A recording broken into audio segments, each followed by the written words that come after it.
Hello, everyone. I'm Bob Martin from Services Etc. Carpet and Upholstery Cleaning, proudly serving Northeast Pennsylvania, the Pocono Mountains, and surrounding areas since 1990.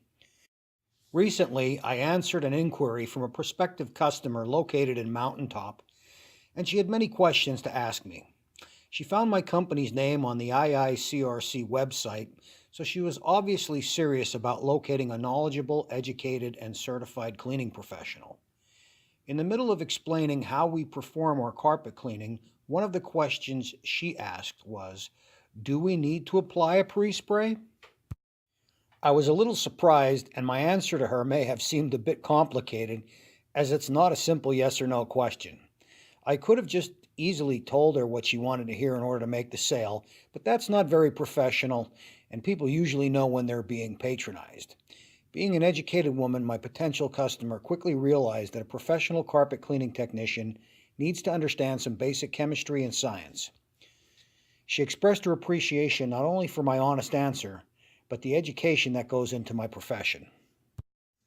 Getting on to answering the question of do we need to use a pre-spray, one needs to understand that there are four factors which have a definite impact on the effectiveness of carpet cleaning.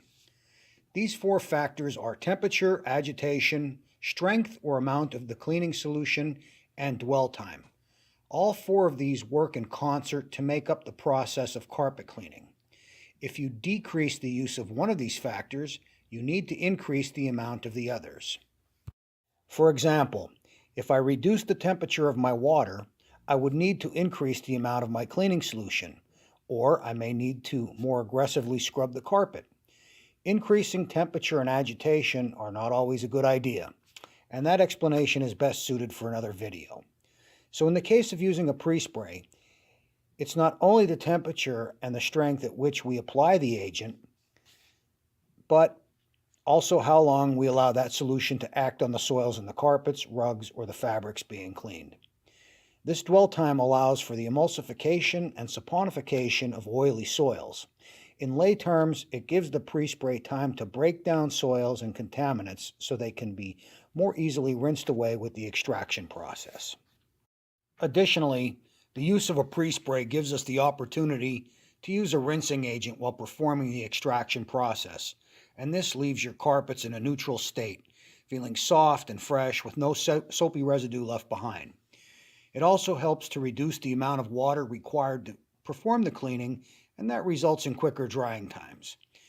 I hope that I've helped everyone understand a little bit more about why we use pre-sprays when cleaning a carpet.